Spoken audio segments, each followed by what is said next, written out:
In this week's Collector Special, we take a look at a very unusual locomotive, the upcoming 14XX by Dapol. Let's see why this one is my top tip for collectors this summer.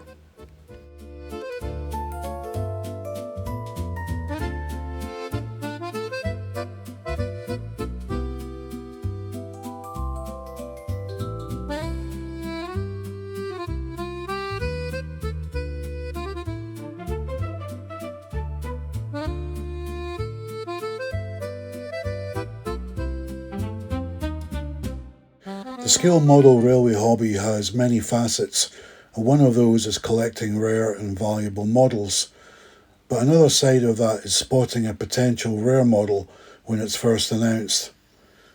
The AccuScale Liverpool Street Pilot, in its rare blue livery, which was an exclusive direct-only release from AccuScale last year, is a prime example of the case in point. You could only source it directly. It was a strictly limited run, and the livery was totally unique, making it a fantastic and beautiful model regardless of the region you model or the era that you run. Because people spotted that rarity early, it was the first variant to sell out. This upcoming Dapol Ghost GWR livery, in my opinion, ticks all of those exact same boxes. It has never been done before and ready to run 00 gauge. It can be used across almost all regions, and it is a completely unique livery with a brilliant historical backstory.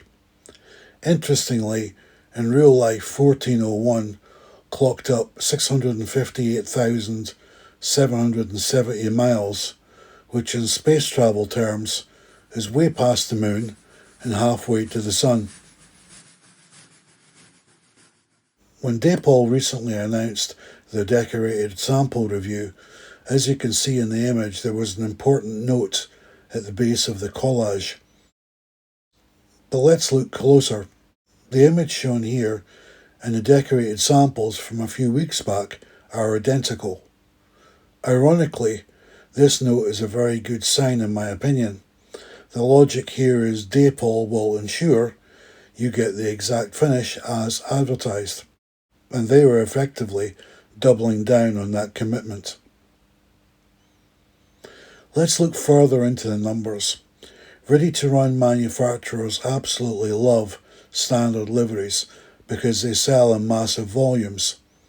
This 1948 transitional blackout, well, it represents a tiny 12 to 18 month historical window. Because it's niche, it's a low volume run. But here's the kicker. When manufacturers inevitably do a second production run years down the line, they won't reuse the same running number, because that limits their sales net for the second batch. That makes the specific number 1401 edition a strictly finite, hard to get piece. Once the pre-orders sell out, and the skepticism of can Dapol produce this livery, collectors who miss the boat will be willing to pay a heavy premium to get their hands on one. But getting one will be very difficult when they are all sold out. But the absolute best part about this locomotive is its ultimate freelance pass. If you think outside the box, this livery allows you to break all the regional rules of model railroading, while remaining 100% historically accurate. During the transitional period to nationalisation, locomotives were rebranded incredibly slowly. In some cases, years would elapse before a hard-working tank engine actually received its British Rail crest.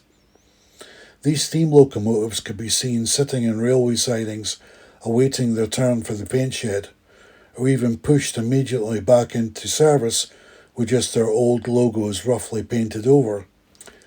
So for me, this livery represents a true steam era gem that can be run in multiple scenarios without looking out of place. Imagine this ex-GWR tank being transferred way up to Scotland. Before the journey, a local shed simply slapped black paint over the GWR lettering. It wouldn't get a proper regional or early BR crest repaint until it finally reached a major workshop like St Rollick's Works outside Glasgow, months or even years later. This makes the model a perfect historical accurate visitor caught mid-transit. Even in a modern heritage line, it flawlessly replicates a newly rescued locomotive blacked out by volunteers until the society can afford a full repaint.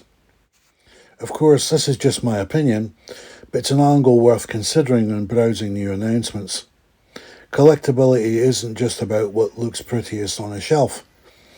It's about spotting the diamond in the rough. But what do you think? Do you know of a ready-to-run model with a transitional painted out livery done before? Do you hunt for these hidden collector gems or stick strictly to your layouts region? Let me know in the comments. I hope you've enjoyed this Collector Corner special. Thanks for watching. I'll see you next time.